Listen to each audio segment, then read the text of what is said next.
Yo, what's up, everybody? I'm Marcus. I'm Ryan. And together, we are the Northwest Sports Fanatics. Back at you with a new video. NFL Power Rankings, one of our favorite videos of the week. We're going into week number 3, and our list is not going to be like everybody else's. A lot of 2-0 teams. A lot of surprises, a lot of big wins on the road, but we definitely want to give our take on going into week 3. Hey, man, you know we already got our top 5. That's just the creme de la creme. Yep. But as the season progresses, don't sleep in our 5 through 10, 6 through 10 teams as well. Right. And we got a pretty good stat for y'all about teams that starting off 2-0. Right. So since 1990, teams starting 2-0 go to the playoffs 61% of the time. On the flip side, if you start 0-2, 12% chance. I think the last team that went to the Super Bowl and won was the 2007 Giants, I believe. Yes, sir. So, hey, if we're wrong, definitely comment below. Let your boy know. Right. So it's not very common to go, 1-1 or 0-2 to be able to make that deep run. But starting off the season on a good note and a good foot, 2-0 is definitely what's needed. It definitely gives you a better chance and definitely a foot in the door. Yep. But before we get into our top 10, power rankings. Make sure you guys subscribe to the channel. Hit the thumbs up for your boy. And let's get into NFL Power Rankings by the Northwest Sports Fanatics going into week 3. And we're going to go over just some, honorable mentions. I don't even really want to go over them, but these are the teams that most people have in their top 10, but we don't, because we're going to give love to teams that deserve to be in the top 10. So if you are Nolans Saints, the San Francisco 49ers, the New England Patriots, the Tampa Bay Buccaneers, my team, or the Dallas Cowboys, there's an argument there for some of those teams that are worthy of top 10 status. We get it. But we're not going to put you in the top 10 just based on everyone else in the media putting those teams in. Exactly. We're going to put it in based on what we feel that the real top 10 is. And let's start at... We're different. Yeah, we're definitely different. Let's start off at number 10. Who we got at number 10? Number 10 is a team that went on the road, and we didn't know if Jared Goff and the Goffense was really going to be able to get it done. Most people, including you and me, thought that the Eagles would probably rebound and find a way to win. Miles Sanders was back, right? Lane Johnson. Like, they were going to have that right formula, but it's showing you for pass defense and defense in general.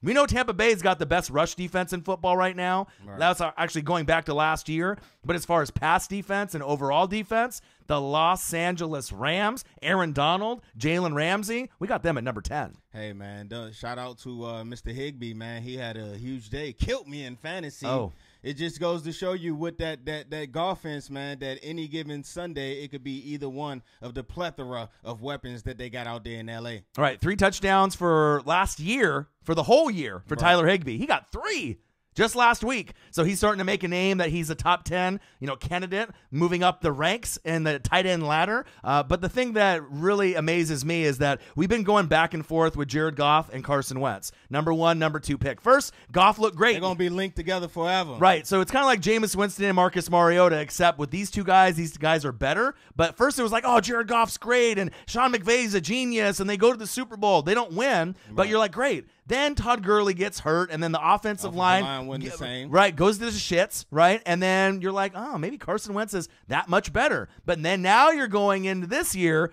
and you're starting to see Jared Goff get back on track to where he was with Sean McVay. I've been impressed with the running game, the passing game, and Jared Goff's mechanics. And I don't want to say that he's better than Carson Wentz when Carson Wentz is healthy overall, but as far as this year is concerned, there is a big gap between where Jared Goff is now and where Carson Wentz is, and he's got a long ways to go, Mr. Walk It To Him, Carson Wentz, if he wants to catch up to Jared Goff's level. Number 10, the Los Angeles Rams. Hey, man, get well, Cam Akers, man. He was definitely a lightning bolt to that offense to give them a solid home run there in the backfield. Right.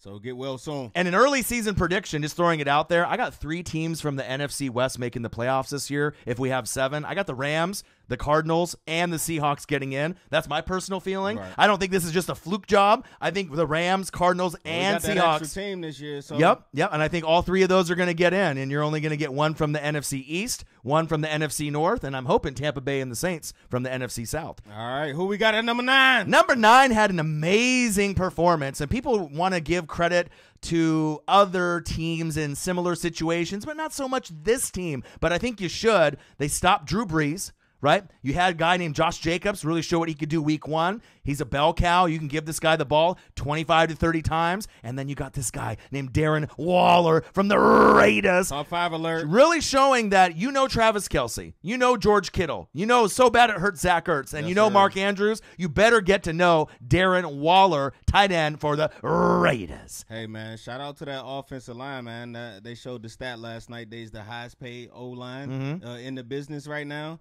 They did a great job protecting Mr. Derek Carr, and we've all been waiting for that MVP car to come back before the injury. Then he got injury, and he just hasn't looked the same. But he actually had a pretty solid year last year. But this year, they added more weapons for him, and the O-line is healthy. I think John Gruden's underrated. I think people don't want to give him credit. They're obviously in Vegas now, so there's a new swag. 2 of their offensive linemen had injuries. One of them, Richie Incognito. Right. All right? So they don't have Tyrell Williams, but the offensive line did a great job. They know how to pound the rock. Got the left tackle, Brian, right? Either. Yep. And so they found a way to be able to pound the rock. Yep. Yeah, and kind of stay with the game plan. And the thing is, with the Saints, you know, I hear Saints fans complaining, they cheated us. They cheated us. Listen, you committed a lot of penalties week 1 and week 2. You got bullied on the line, on the offensive line and the defensive line. Drew Brees is not throwing the football the same way as he did in past years. And if you look at the, you know, kind of the pass rush, they didn't really have that many sacks on him or pressures on him. Right. So he was pretty much wide open, and he couldn't make those throws downfield. So I'm not saying that Drew Brees has got a noodle arm or anything like that, but they really need to get it together, and it's showing you without can't guard Michael Thomas, the Saints aren't the same type of team. They need a top 5 talent in the league. Clean up the penalties. Michael Thomas will be back, and I'm kind of excited to see where they go. Still one of the top dogs in the NFC, but with the Raiders, I had them going into the season as one of my teams that probably that they could get in, either them, the Raiders, the Chargers, or the Broncos. Broncos and Chargers have had some injuries. Look for the Raiders to actually make a wild card this season with the Pats and the Steelers. I'm pretty confident about the Raiders moving forward, but they have a tough stretch, right? I think they end up having the Patriots. I think they got the Chiefs. I mean, they got the next 3 games for them. We're really going to find out how good the Raiders really are. And if they can win 2 out of the 3, then we're going to know that they're really legit and the real deal. All right, number 9. Who we got at number 8? Number 8 is probably my favorite team in the NFC, not named the Tampa Bay Buccaneers. They got my favorite quarterback playing right now. We're talking about the Arizona Cardinals and Kyler Murray. Hey, man, I got firsthand experience of the Kyler Murray experience, man. It's definitely in full effect this year, full throttle, full steam ahead. Yep. Look for him to end up top 5 in MVP votes this year in the league, and that's big facts. That's a promise. Yeah, I feel top 3, top 4, because I think you got Kyler, right? You got Russell Wilson. He's really starting to make a name for himself. And then you got the 2 obvious, Patrick Mahomes and Lamar Jackson. But I think right now Kyler and Russell Wilson, Mr. Unlimited, you're really seeing what they can do. And this NFC West, by far, to me, with the Niners and just all the injuries they have, it's very unfortunate, right? You know what I mean? But these other 3 teams, I don't think anyone's going to want to play them. But I think with DeAndre Hopkins being there, just that swag of having a top 2 wide receiver, Michael Thomas is out. You could argue right now DeAndre Hopkins is the best wide receiver in the game, and it's kind of hard to argue it right now. Michael Thomas isn't playing right now. Devontae Adams is injured. Julio's dropping balls. And Tyreek the Freak Hill, really isn't getting into a groove just yet. So if you had to pick one guy that's really dominating right now, it's definitely DeAndre Hopkins, a.k.a. Nuke. Hey, man, Chandler Jones had a big game as well. Patrick Peterson still fighting his way back, and don't forget about that guy at safety, Mr. Buda Baker. Yeah, and Isaiah Simmons, obviously at safety, at linebacker from Clemson, the rookie. All right, number 8. Who we got at number 7? Number 7 is a team on a Big Ben revenge tour. This team can beat anybody on any given day. We got to see if Big Ben can stay healthy for the full season, but with Juju and Deontay Johnson and the weapons they have, they beat up the Broncos. I really like this team. Broncos have had a lot of injuries, not only before the season started, week 1 and now week 2, but I like the Pittsburgh Steelers, everything that they stand for on the offense and defensive side of the ball at number 7. Hey, man, this is definitely one of the more scarier teams in the league because when you think about it, Big Ben is only just getting back. Wait till he hit about, game 8, 9, 10. Right. I think he'll start to be back in the Big Ben form. Not saying that he's playing bad now, but later on down the line, as he get back in more game shape, is going to be terrifying for the opposition. Right, and then the defense, you got T.J. Watt, and you got all these weapons, Bud Dupree, Big Ben, Deontay Johnson's probably my favorite on the team. That's kind of a sleeper name. Yes, sir. You got Juju showing that he is a true number one receiver. I mean, people had doubts, including me. Can this guy really be a true number one receiver? And he's showing it in the first couple weeks. Yes, he can, and yes, he will. Look for the Steelers to do some damage, and don't be surprised if you see the Steelers, the Bills, or the Titans in the AFC Championship game, possibly against the Chiefs or Ravens. I mean, everyone thinks Chiefs-Ravens. I get it, right? But if it's another team that can sneak in, those other three teams are legit contenders this year. Big facts. Hey, the number 7 team. Who we got at number 6? Number 6 had an AFC Championship game appearance. They got a guy named King Henry, Ryan Tannehill. I love their defense. I love their head coach. They got everything rolling in the right way. We're talking about the Tennessee Titans at number 6. Hey, man, they had a key defensive free agent signing late, right before kickoff with Mr. Clowney. But for me, this year, Tennessee is about Mr. Corey Davis, man. We know about the guy opposite of him, one of the better rookie seasons ever A.J. in Brown. the NFL, of course.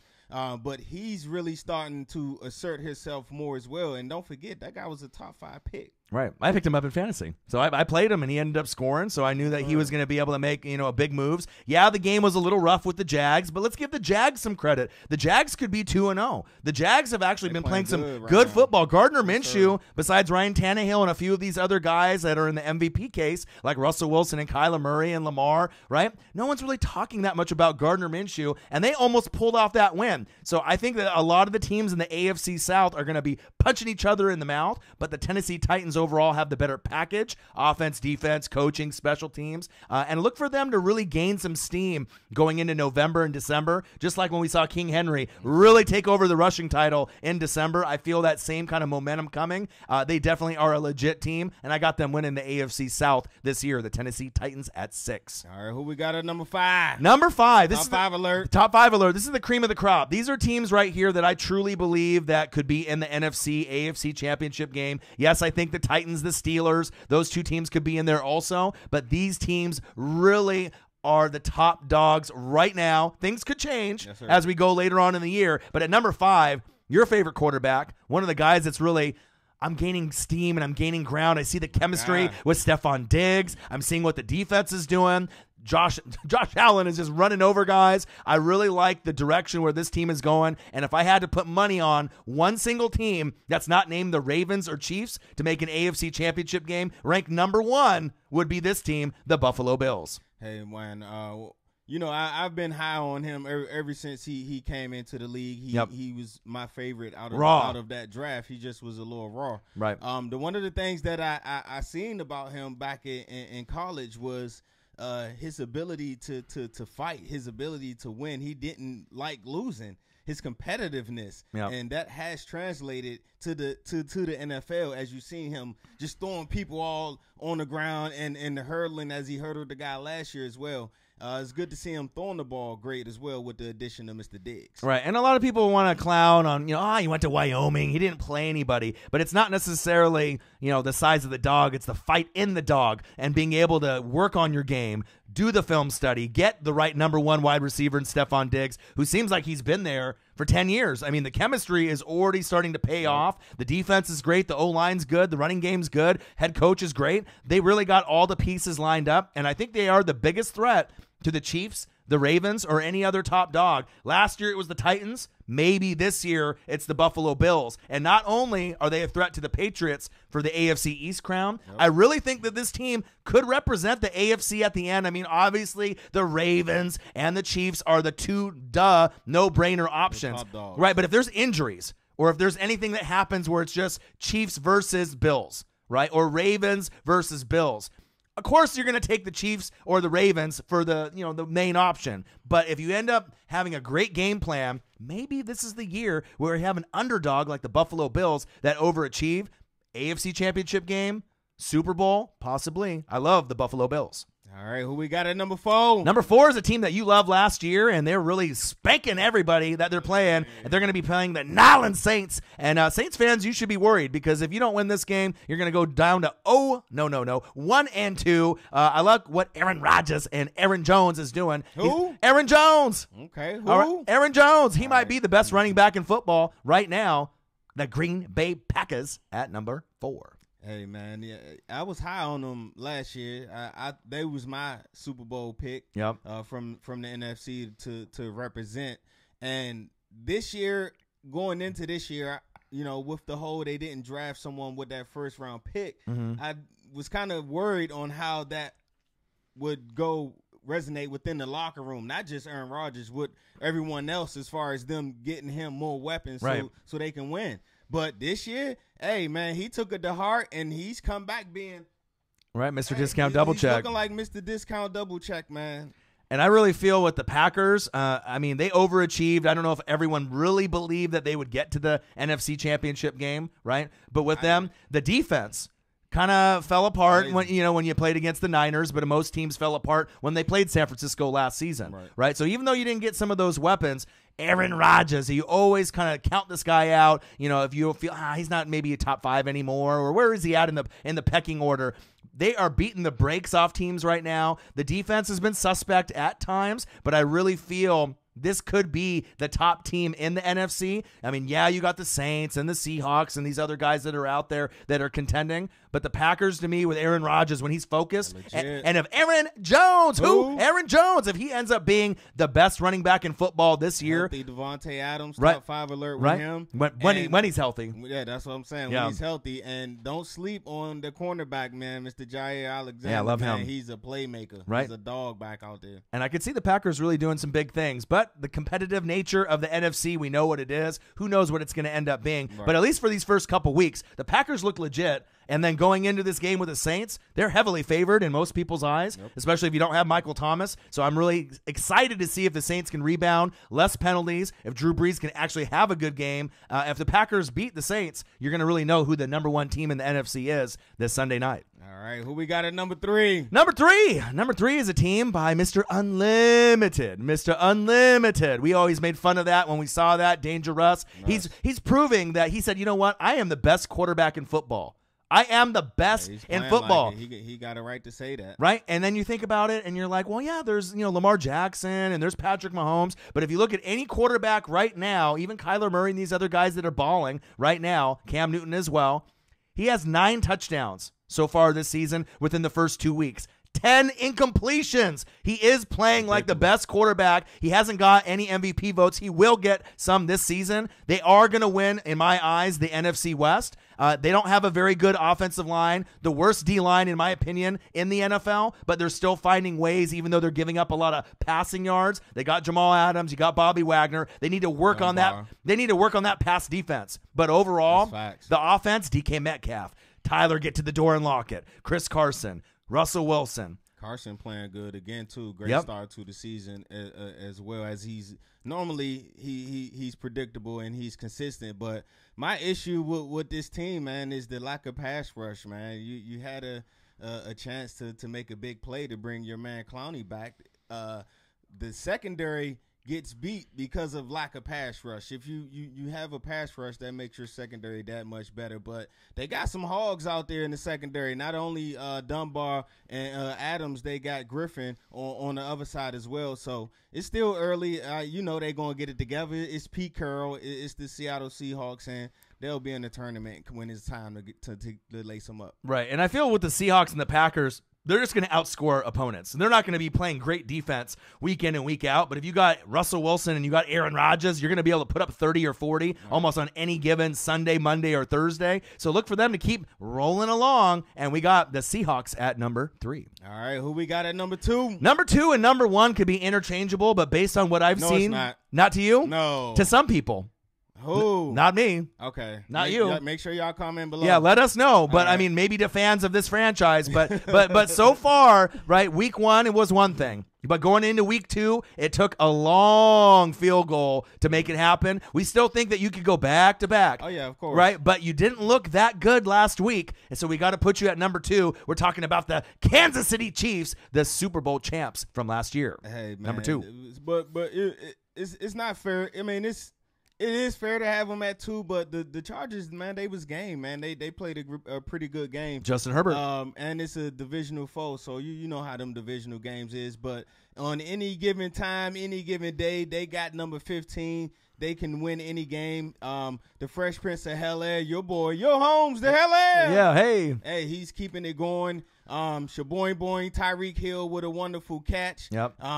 I'm still worried about that defense, though. Yeah, the defense is worrying me a little bit. The offensive line, obviously protecting Mahomes. I mean, he got smacked around, but the Chargers have one of the better defenses. Yes, they do. Right? Yes, they do. Right, no Derwin James, but the defense overachieved in that game, right? The defense played great, right? Justin Herbert showed out.